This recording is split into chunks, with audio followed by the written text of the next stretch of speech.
अस्सलाम वालेकुम students, BCA के टॉपिक्स को हम स्टार्ट कर रहे हैं आज से। कॉलेज में जब हम इसको डिस्कस करें तो हमने सेल्स प्रमोशन लेटर्स तक इसको डिस्कस किया था। Now move to next chapter, letters of application. इसको हम डिस्कस करना शुरू करते हैं। पेज नंबर 132 से ये स्टार्ट हो रहा है।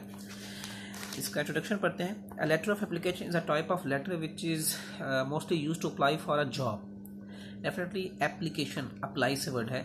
जब आप किसी जॉब के लिए किसी जगह पे अप्लाई करते हैं तो हम इसे लेटर ऑफ एप्लीकेशन कहते हैं। Letter of application is like a sales letter. Sales letter कितना होता है जो हम लास्ट चैप्टर में पढ़ के आए हैं। Through which the applicant tries to sell his services. जैसे कि सेल्स लेटर में क्या होता है कि जो उस लेटर को लिख रहा है, एप्लीकेंट है, लिखने वाला है, उसकी कोशिश होती है कि उसकी चीज बिके। इसी तरह किस तरह से बिके, मतलब उसकी क्या चीज बिकती है, उसकी service, skill, knowledge and experience. इसी तरह से जो ये application of letters of application होते हैं उसमें आप ये कोशिश करते हैं कि आपको सिलेक्ट किया जाए किसी स्पेसिफिक पोस्ट के लिए। The immediate purpose of the application is to introduce the applicant to the employer for the consideration of his suitability for a particular job. तो इसने वो बहुत सारी क्लियर कर दी है। टाइप्स क्या है एप्लीकेशंस की, उसमें सोलिसिटेड एप्लीकेशंस है, अनसोलिसिटेड एप्लीकेशंस है। A solicited letter of application is written in response to an advertisement from the employer. The major advantage of such application is that the applicant knows the existence of vacancy and the employer also seems serious and anxious to fill it. एक उसने ये आपको kind बता रहा है कि सोलिसिटेड जब हम लेटर्स ऑफ एप्लीकेशन अप्लाई करते हैं तो वो किस रिस्पांस में होते हैं, जब आपको कोई वैकेंसी की एडवर्टाइजमेंट ऑलरेडी मिली होती है। यानी कि जो कंपनी का ओनर है या एम्प्लॉयर है, जो मालिक है या इंस्टीट्यूशन है, जो ऑर्गेनाइजेशन है, उसकी तरफ से ऑलरेडी कोई वैकेंसी अनाउंस की गई है, देन आपने उसे आगे अप्लाई किया है। Furthermore the applicant knows the requirement regarding qualifications, experience etcetera as they are the mention in the advertisement. इस तरह की जो एप्लीकेशन होती है जिसे हम सोलिसिटेड एप्लीकेशंस कह रहे हैं, बेसिकली उसमें आसान चीज क्या है, पॉजिटिव पॉइंट्स क्या है कि जो एप्लीकेंट होता है, जो अप्लाई कर रहा है, उससे इंफॉर्मेशन मौजूद होती है सारी स्पेसिफिकेशंस की, जॉब स्पेसिफिकेशन, जॉब डिस्क्रिप्शंस के बारे में उसे सारा पता होता है। ये जॉब डिस्क्रिप्शंस क्या होती हैं जी, कि जिस जॉब के लिए अप्लाई कर रहे हैं उसमें क्वालिफिकेशन कितनी रिक्वायर्ड है, उसमें आपके पर्सनल ट्रेड्स किस तरह के रिक्वायर हैं, उसमें किस तरह का एक्सपीरियंस रिक्वायर है, क्या क्या आपके अदर डिप्लोमास रिक्वायर्ड है, ये आपको ऑलरेडी पता होता है तो आप अप्लाई कर रहे होते हो। अनसोलिसिटेड एप्लीकेशंस क्या होती हैं, डेफिनेटली इसका वो उल्ट हो जाएगा। Unsolicited application is written to prospective employer who does not advertise a job. Unsolicited letter is not only a sales letter through which you offer your services but also an inquiry about the availability of the job. तो basically ये उसका उल्ट है। आसान सी बात है कि जब आपके लिए कोई वैकेंसी भी अनाउंस नहीं है लेकिन आप किसी इंस्टीट्यूशन में ब्लाइंडली अप्लाई कर रहे हो, या यूँ कह सकते हैं कि आप इसलिए अप्लाई कर रहे हैं कि as a potential job seeker कि जी हमें जॉब, मुझे जॉब की जरूरत है तो मैं अप्लाई करूँ कि अगर कोई वैकेंसी अवेलेबल हो तो आप मुझे कंसिडर करें। इस तरह का जब स्टाइल होगा आपका, उसे हम अनसोलिसिटेड एप्लीकेशंस कहेंगे। The main branch of an unsolicited application is the likelihood that it will be considered on its own merits without having to compete with other applicants. हाँ, एक उसने ये फायदा आपको बताया है कि जब कोई वैकेंसी अनाउंस होती है, जो हमने ऊपर वाली काइंड पढ़ी है, उसमें तो बहुत से एप्लीकेंट्स आ जाते हैं अप्लाई करने के लिए।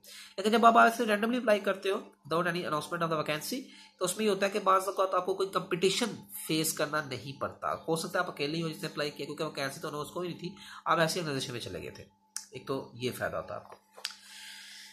कैरेक्टरिस्टिक्स क्या है जी एप्लीकेशंस की, जब आप इस तरह की एप्लीकेशन लिखते हैं। Number 1, each individual possesses certain trades that are specific to him and make him specially suited for the job. तो देखिए, सबसे पहले तो ये बात है कि आप जिस जॉब के लिए अप्लाई कर रहे हैं उसके लिए आप फिट भी हैं कि नहीं, आपके जो पर्सनल ट्रेड्स हैं या आपकी जो क्वालिटीज़ हैं, जो स्किल आपका अकॉर्डिंग टू दैट जॉब होना चाहिए। एक तो ये खूबी होती है एप्लीकेशन की, जो अच्छी एप्लीकेशन होती है।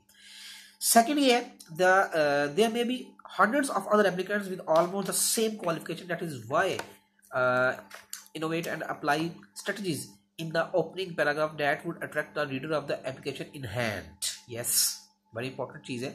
आज का जब आप रिज्यूमी, जैसे हम CV कहते हैं, के लिए जाते हैं अप्लाई करने के लिए, आपको पता होना चाहिए कि जब कोई वैकेंसी अनाउंस होती है अनडेवलप्ड कंट्रीज में लाइक पाकिस्तान, तो अनएम्प्लॉयमेंट काफ़ी ज़्यादा हमारे मुल्क में, तो बहुत से लोग अप्लाई करते हैं एक पोस्ट के लिए।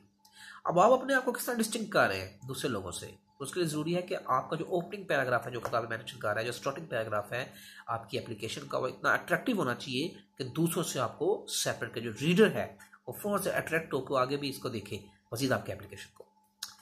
Present the message concisely, clearly and honestly. ये हम 7 में पढ़ के हैं सारी क्वालिटीज़ के। आपका मैसेज शॉर्ट होना चाहिए लेकिन तमाम लवाजमत को पूरा कर रहा हो, अपने मतलब तमाम रिक्वायरमेंट्स को पूरा कर रहा हो। Make the panels of the letter attractive for which good quality paper may be used definitely. Check the writing machines like syntax है, punctuations है, paragraph structure, organization है. Writing machines mechanics का वर्ड यूज किया basically क्या है कि आपने इसको राइट कैसे करना है। ये भी हम क्लासरूम में लेक्चर डिस्कस कर रहे थे, तो मैंने आपको बताया था कि ये नहीं है कि आपने एक लेटर लिखना शुरू किया तो आपका फुल स्टॉप ही कहीं नहीं आ रहा, 2-3 सफ़े आपने विदाउट फुल स्टॉप ही लगा दिए, तो इसका जो रीडर होता है बड़ा इरिटेट होता है। आमतौर पे इस तरह के लेटर्स को इग्नोर कर दिया जाता है, नहीं पढ़ा जाता। तो बाकायदा स्ट्रक्चर आपने मेंटेन करना है लेटर को लिखते हुए। The letter should reveal individuality, आपको अपने बारे में बता रहे हो आप, ठीक है, इसमें ये होनी चाहिए। Use a business like approach to attract a reader, जैसे आप कारोबार में, जैसे हम अभी डिस्कस करके हैं सेल्स लेटर आप लिखते हैं, उस तरह की अप्रोच आपको होनी चाहिए। ये बार बार क्यों कह रहा है कि सेल्स लेटर की अप्रोच होनी चाहिए? बेसिकली क्योंकि सेल्स लेटर में टेक्निक यूज की जाती है कस्टमर को अट्रैक्ट करने के लिए।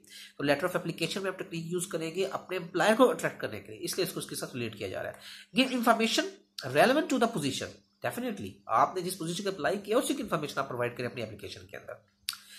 अब आगे एग्जांपल्स देना है मेरी कौन कौन सी एप्लीकेशन इस पे यूज हो सकती है। Like the resume, resume is a 1 to 2 page summary of skill accomplishments, मतलब जो आपके टारगेट्स आप अचीव कर चुके हैं। Education and experience written to capture the attention of the reader. In the past, resume was given in the body of the job letter, but in the modern business context, a letter of application consists of 2 parts, covering letter number 2 resume. मतलब ये होता है कि एक आप letter भी लिखते हैं और रिज्यूमे भी लिखते हैं। पुराने वक्तों में क्या होता था कि सिर्फ जो ओल्ड वेज थे उसमें सिर्फ रिज्यूमे ही एक सिंगल चीज थी जो इसे कंसिडर किया जाता है। अब आप बाकायदा एक लेटर ऑफ एप्लीकेशन भी साथ राइट करते हैं। Only important information is inserted in the letter, and the detailed information about education, experience, skills and the complements are written in a separate sheet bearing the heading resume और CV। मतलब आपने जो important information है relevant to the job वो आपने letter में लिखे, और फिर डिटेल है वो अपनी रेज्यूमे के अंदर आप लिखें। सेक्शन ऑफ रेज्यूमे, सेक्शन क्या हो सकते हैं जिसमें वो बता रहे हैं रेज्यूमे लिखते कैसे हैं। नंबर 1 पर्सनल इन्फॉर्मेशन, ठीक है, अपनी ज़ाती इन्फॉर्मेशन सबसे पहले लिखें, उसमें आपका नाम, आपकी एज, आपका एड्रेस, आपका कॉन्टैक्ट नंबर्स वगैरह आ जाते हैं, आपका एरिया कौन सा है, रिलीजन क्या, आपका इस तरह की चीज़ें इसमें मेंशन होती हैं। फिर नंबर 2 कैरियर ऑब्जेक्टिव लिखें कि आपका मकसद क्या है इस ऑर्गेनाइजेशन को ज्वाइन करने का। एजुकेशन बताएं, अपनी एजुकेशन कैरियर बताएं, क्या क्या आपकी अचीवमेंट्स हैं, लाजमी इंपॉर्टेंटली है कि आप उसे हाईलाइट करें। वर्क एक्सपीरियंसेस नंबर 4 पे आता है, आप बताएं, जो कि बहुत इंपॉर्टेंट है किसी भी जॉब के लिए अप्लाई करते हैं। अगर तो आपको वर्क एक्सपीरियंस है तो उसमें आप बाकायदा जॉब टाइटल बताएं, किस जगह पे आपने किया, अगर अच्छी ऑर्गेनाइजेशन थी उसका नाम मस्टली आप इसमें हाईलाइट करें। फिर रेफरेंसेस हैं, ये सेक्शन में क्या इंक्लूड होता है, डेजिग्नेशन, एड्रेस और कॉन्टैक्ट नंबर होता है रेफरेंसेस के, क्योंकि अक्सर जो एम्प्लॉयर्स होते हैं वो आपसे रेफरेंस रिक्वायर करते हैं तो वो भी मौजूद होना चाहिए। अदर सेक्शंस, योर रिज्यूमे में है some other sections as language, आप कौन कौन सी आपके पास लैंग्वेजेस कौन कौन से, इस पर पूरा हासिल आपको, स्किल्स क्या है, एक्टिविटीज़ क्या है, और स्पेशल प्रोजेक्ट्स जिसमें आप इन्वॉल्व हुए हैं वो अपने बताएं। इस तरह की चीज़ें होती हैं रिज्यूमे के अंदर। तो ये 6 पॉइंट्स हैं इंपॉर्टेंट जो आपने रिज्यूमे में नोट आउट करने हैं। उसके बाद इसकी बुक के अंदर पेज नंबर 135 से लेके पेज नंबर 138 तक एग्जाम्पल्स हैं, एग्जाम्पल्स को आप पढ़िएगा, उसमें कोई क्वेश्चन हो तो आप उससे पूछ सकते हैं। नेक्स्ट जो हमारा टॉपिक है वो है ऑफिशियल कॉरेस्पॉन्डेंस का। ये जो खत्तो किताबत होती है ऑफिशियली, उसको हम डिस्कस कर रहे हैं। उसमें नंबर 1 चीज़ है मेमोरेंडम। मेमोरेंडम क्या होता है? Memorandum is affectionately called a memo. This is written communication from one person to another with in the same organisation. एक ही ऑर्गेनाइजेशन के अंदर जब आप कम्युनिकेशन करते हैं तो मेमोस के थ्रू होता है। Memos provide an effective and major medium for internal written communication. Some companies prefer using coloured paper to distinguish then from the other business papers. मतलब आपने जब मेमोरेंडम को यूज़ करना है तो आप उसका कलर, रंग उसका स्पेसिफाई करते हो, रेड कलर का पेपर जो होगा मेमोरेंडम के लिए यूज़ होगा। बाकी कलर्स, बाकी जितनी भी आपकी डॉक्यूमेंटेशन में दूसरे कलर्स में होगी, रेड कलर में नहीं होगी। इससे क्या होता है कि आप डिस्ट्रीब्यूट करते हो, ऑफिस वर्क आपका ज़्यादा ईजी हो जाता है, जब आपने डाटा रिकॉर्ड करना उसके लिए ईजी हो जाती है। Some companies its heading include to मतलब किसको, फ्रॉम, डेट एंड सब्जेक्ट, इस तरह की हेडिंग दी जाती है। अगर बुक पे देखें तो मेमोस के लिए 2 तरह के जो वेज में यूज़ किए जाते हैं हेडिंग्स के लिए। एक हॉरिजॉन्टल हेडिंग होती है, एक वर्टिकल हेडिंग होती है। हॉरिजॉन्टल हेडिंग का स्टाइल क्या है कि यूँ आमने सामने आप इसको नोट कर रहे होते हो, मतलब ये है टू देन डेट, इस तरह फ्रॉम और सब्जेक्ट। जबकि वर्टिकल के अंदर फिर आप इस तरह एक लाइन में ऊपर से नीचे अपवर्ड से डाउनवर्ड डायरेक्शन आप लिखते हो। तो इस तरह के स्टाइल्स मेमोज में अप्लाई किए जाते हैं। इससे आगे पेज पे मेमोज की एग्जांपल दी हुई है, उसमें आप उसको डिस्कस कर सकते हैं। नंबर 2 पे है सर्कुलर्स। ये भी नोटिस टाइप होता है। A circular letter is business letter which conveys a common message to a large number of readers or the customers. एक बिजनेस लेटर है, इसमें आप एक से ज्यादा लोगों को जब लिखते हैं तो वो बेसिकली कहलाता है। Circular letter serve as a general purpose, for example they convey general information to the readers. आपने कोई आम बात करनी है किसी से तो उसके लिए यूज होता है। Literally they are announcements letters. आमतौर पे ये क्या होता है, बहुत से दौरों में इसको यूज करते हैं अनाउंसमेंट के तौर पे। फॉर एग्जाम्पल एक फैक्ट्री है, वहां पे कोई हॉलीडे अनाउंस हुई है, तो आप सबको बताना है जनाब कि हम उस दिन ये फैक्ट्री ऑफ कर रहे हैं, तो आप एक सर्कुलर इशू करते हो, तो वो तमाम लोगों तक उसकी एक्सेस देते हो, उनको दिखाते हो, लोग को पढ़ाते हो। आमतौर पे अगर आपका स्टाफ बहुत ज़्यादा नहीं है तो आप उस पर सिग्नेचर्स ले लेते हो सर्कुलर्स के ऊपर। तो इस तरह का भी लेटर यूज होते हैं कॉरेस्पॉन्डेंस के लिए। The first purpose of a circular letter is to create goodwill and the second to inspire the confidence among the readers. This circular serve a very useful purpose in introducing and promoting business. The term circular letter is no longer in use. अब ये वैसे use नहीं होती। तो use of circular letters on a various occasions, कहाँ पे ये use हो सकते हैं circular letters? On the establishment और इनिशिएटिव ऑफ न्यू बिजनेस। कोई नया कारोबार आप बना रहे हैं या शुरू किया आपने, तो उसके लिए यूज कर सकते हैं आप। न्यू ब्रांच, किसी न्यू ब्रांच के लिए आप यूज कर सकते हैं। अच्छा, यूज कैसे कर सकते हैं कि आपने ये सेंड करना है लोगों को। चेंज इन एड्रेस और प्रेमिसिस, कोई आपने एड्रेस चेंज किया या जगह बिल्डिंग चेंज किया प्रेमिसिस, उसके लिए आप यूज कर सकते हो लोगों को बताने के लिए। हम पढ़ क्या रहे हैं, करस्पॉन्डेंस, ये खत्तो खिताबत, तो उसमें ये किस्म है सर्कुलर की कि आपने कैसे लेटर लिखना है किसी को, कभी हमारी जगह चेंज हो गई, हमारा एड्रेस चेंज हो गया। Introduction of a new commodity product or the service, admission of a new partner, director, retirement of new partner or the director, appointment or removal of an agent, amalgamation or the merger of the business, reduction or increase in price, power of procurement given, death of a partner, director और अ की manager की किसी की death हो जाए। ये तमाम issues वो हैं जो उसने बताया था, 11 उसने इश्यूज बताए हैं जो कि जनरल इश्यूज हैं। इसमें कोई स्पेसिफिक इशू नहीं है, कोई ऐसा कॉन्फिडेंशियल इशू नहीं है, क्योंकि आमतौर पर बताया जाता है आपका कोई ड्रेस चेंज हो गया, किसी पार्टनर की डेथ हो गई है, या कोई नया पार्टनर इन हो रहा है कंपनी के अंदर, या कोई न्यू प्रोडक्ट मार्केट में लॉन्च हो रही है, नया आपको स्टार्टअप अपना लॉन्च कर रहे हैं। तो मतलब जनरल पॉइंट्स हैं, मतलब जनरल इन्फॉर्मेशन है जो आपने शेयर करनी होती है। इसके लिए हम क्या यूज़ करते हैं, सर्कुलर्स। अगले पेज पे उसकी कुछ आपको एग्जांपल दे रहा है सर्कुलर्स की। फिर ऑफिशियल लेटर्स है जी। Official letters are written in the government offices, this may be inside a department or some external firm, these letters follow a particular format. ये ऑफिशियल लेटर्स होते हैं। आगे उसकी एग्जांपल आपको दे रहा है, जैसे कि सब्जेक्ट है payment of remaining gas charges की है, इस तरह का एग्जांपल आपको दे रहा है। डेमी ऑफिशियल लेटर्स, डेमी का मतलब हो गया कि सेमी, तकरीबन ऑफिशियल, तकरीबन नॉन ऑफिशियल। ये क्या होता है जी कि this form is generally used in correspondence between government offices for an interchange or communication of opinion or information without the formality of the prescribed procedures. कुछ फॉर्मेलिटीज होती है ना गवर्नमेंट लेटर्स को लिखने की, अगर आप उन फॉर्मेलिटीज को इग्नोर कर देते हैं तो इंटरचेंज, इंटरनल ऑर्गेनाइजेशन के अंदर, एक ही ऑर्गेनाइजेशन के अंदर, एक ही सेटअप के अंदर जब आप 2-3 ऑफिस आपस में कॉरेस्पॉन्डेंस कर रहे हैं, जो कि एक स्पेसिफिक जो फॉर्मेलिटीज होती है उसको इग्नोर करके, जो तरीकाकार से इग्नोर करके प्रोसेस को, तो आप कहते हैं डेमी ऑफिशियल लेटर्स है। It may also be used when it is desired that the matter should receive personal attention। अब आपने किसी एक बंदे को, इंडिविजुअल को किसी जाती अटेंशन के तौर पे यूज करने हैं कोई लेटर्स, तो उसके लिए यूज होता है। तभी तो हम कह रहे हैं कि ये फॉर्मेलिटीज को इग्नोर कर रहा होता है। Since beneficial letter is written in the first person in a personal and a friendly tone, definitely it should be addressed by an officer in a ministry or department who is ordinarily not more than 1 or 2 levels below। एक या 2 level below वो ना हो। Below मतलब वो बता रहा है कि कितना आप जूनियर्स आपका कितना होगा या सीनियर आपका कितना होगा। Officer to whom such communication is address. अब आगे नोट दे रहा है कि for the purpose of determination of level, secretary या द एडिशनल सेक्रेटरी या द डायरेक्टर या the deputy secretary will be considered as 1 level. इनको एक लेवल कहा जाता है, फिर इससे नीचे जो होगा वो दूसरा लेवल होगा। इस तरह की बात कर रहा है। Communication to non officials can also take the form of demi official letters. जो आमतौर पर ये डेमी ऑफिशियल लेटर्स क्या होते हैं, मैं इसको थोड़ा सा एक्सप्लेन कर देता हूँ। इसमें ऑर्गेनाइजेशन के अंदर ही आपके कुछ छोटे मोटे मामला जो आप डील कर रहे होते हो, ठीक है। इसमें क्या होता है कि आपने लेटर तो लिखा है लेकिन आपने उसके प्रॉपर फॉर्मेलिटीज को फॉलो किया। फॉर्मेलिटीज क्या हो सकती है कि लेटर के अंदर बताया जाता है ये कि मतलब सीसी क्या है, किस किस को ये जारी किया जा रहा है, इस तरह की फॉर्मेलिटीज को आप इग्नोर कर रहे होते हो। इसको बहुत ज़्यादा मतलब कॉन्फिडेंशियल रखा जाता है, ये ओपन नहीं है, हर कोई बंदा ऐसे देख नहीं सकता। इस तरह के लेटर्स कहलाते हैं। ऑफिस ऑर्डर्स भी होते हैं। कॉरेस्पॉन्डेंस का एक वे ऑफ कॉरेस्पॉन्डेंस ये है ऑर्गेनाइजेशन के अंदर। This form is normally used for issuing instructions meant for internal administration, for example a grant of regular leave, distribution of work among officers and the sections, appointments and the transfer etcetera. ये simple correspondence है। Office orders के जो भी आपकी authority है depend करता है आप अमेरिकन मैनेजमेंट यूज़ करते हैं, जैपनीज मैनेजमेंट यूज़ करते हैं। अमेरिकन मैनेजमेंट में आमतौर पर ऐसा होता है कि एक सेड स्पेसिफिक अथॉरिटी का ऑफिस होता है जो कि आपको डिफरेंट चीज़ें अलो कर रहा होता है, वहाँ से जो इंस्ट्रक्शन आ रहे हैं तो हम इसे कहते हैं ऑफिस ऑर्डर। एक सिंपल ऑर्डर है जी। This office generally use for issuing certain type of financial sections and for communicating government orders in disciplinary cases for example to official concerns. तो ये सिंपल ऑर्डर है, ऑफिस लेटर में सिर्फ office का हवाला दिया गया, ऑर्डर के अंदर हमने आमतौर पर किसी भी किस्म का ऑर्डर हो वो ऑर्डर के सेंस में आएगा। नोटिफिकेशन है, आप लोग जानते हैं नोटिफिकेशन क्या होते हैं, किसी स्पेसिफिक चीज को हाईलाइट करने के लिए होता है। This form is mostly use in notifying the promulgation of statutory rules and the orders, appointments and the promotion of gazetted officers। ये नोटिफिकेशन होते हैं। गवर्नमेंट ऑफ न्यूज़ में सुनते रहते हैं कि गवर्नमेंट का हुकूमत का नोटिफिकेशन जारी हो गया, हुकूमत का जैसे भी जैसे देखिए आपके कोरोना वायरस कोविड-19 के बारे में आपको पता है कि डिफरेंट नोटिफिकेशन आते हैं गवर्नमेंट के जी, लॉकडाउन इतना होगा, लॉकडाउन इतना होगा, तो ये नोटिफिकेशन एग्जाम्पल है। इसमें खास बात क्या है कि ये नोटिफाई करता है रूल्स एंड रेगुलेशंस को। रेजोल्यूशन करारदाद ये भी हम पढ़ते हैं।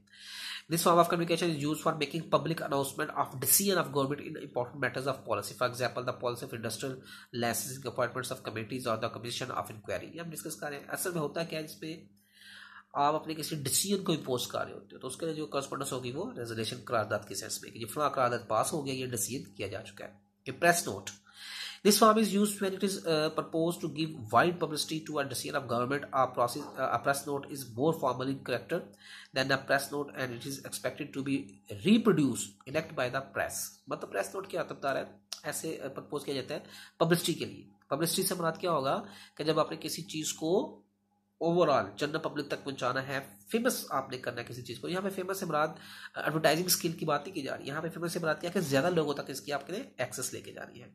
अ press note on the other hand is intended to serve as hand out to the press which may edit, compress or enlarge it is deemed fit. तब इसको चेंज किया जा सकता है, जैसे कि ये फिट। डीम्ड फिट का मतलब होता है कि जो कि कोई गलतियां हैं उसको खत्म करके आप उससे थोड़ा एडिट करके इसको पेश कर सकते हैं। This is your press note. आमतौर पर प्रेस नोट का फर्क क्या है, मैं आपको फिर बता दूं कि आपने ज्यादा क्वांटिटी ऑफ पीपल तक इसकी एक्सेस कर दी। एंडोर्समेंट क्या होता है जी?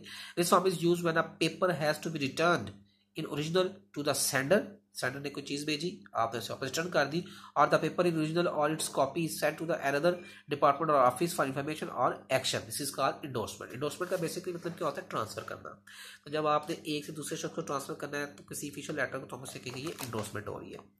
It is also used when a copy of communication is proposed to be forwarded or to parties other than। propose का मतलब इसमें सजेस्ट किया जाए, मशवरा दिया जाए कि भाई आपने पढ़ा है, ये किसी और को भी आपने सेंड करना है, तो इसलिए वर्ड यूज कर रहा है is propose to forwarded to parties other than one to which is addressed. मतलब जिसे एड्रेस किया है उसके अलावा भी और कई लोगों को जब आपने इसको ट्रांसफर करना है, this is called endorsement. Normally, this form will not be used in communicating copies to state governments। हुकूमती लेवल पे जो कॉपीज होती है उस पर यूज नहीं होता। The appropriate form for such communication should be a letter, मतलब लेटर की सेंस में से लिखा जाता है। Then जी advertisement मशहूरी है। This form is used for communicating with the general public to create awareness and may take the form of audio, visual or the written communication। इसके ऊपर हम डिस्कस करके आते हैं, डिटेल से डिस्कस किया चीज़ों को, एडवर्टाइजमेंट को। बिजनेस कम्युनिकेशन के स्टार्टिंग चैप्टर में डिस्कस किया है कि जब आपने लोगों तक अपना मैसेज पहुंचाना है, किसी चीज़ को इंट्रोड्यूस करने के बारे में, किसी की क्वालिटीज़ बताने के बारे में, या कोई आप मार्केट में नई लॉन्च कर रहे हैं चीज़ तो उसके बारे में आपने कोई अवेयरनेस देनी है पब्लिक को उसके फंक्शंस के बारे में, तो आप एडवर्टाइजमेंट टूल यूज़ करते हो करस्पॉन्डेंस के लिए। फिर ईमेल है, one of the well known source है ये करस्पॉन्डेंस का। आप लोग जानते हैं कि ईमेल एड्रेसेस होते हैं, इंटरनेट का दौर है तो ईमेल्स यूज़ की जाती है तमाम अपनी इंफॉर्मेशन बताने के लिए या क्यूरीज बताने के लिए, ऑर्डर्स के लिए। तो ये 12 पॉइंट्स हैं आपके कम्युनिकेशंस के।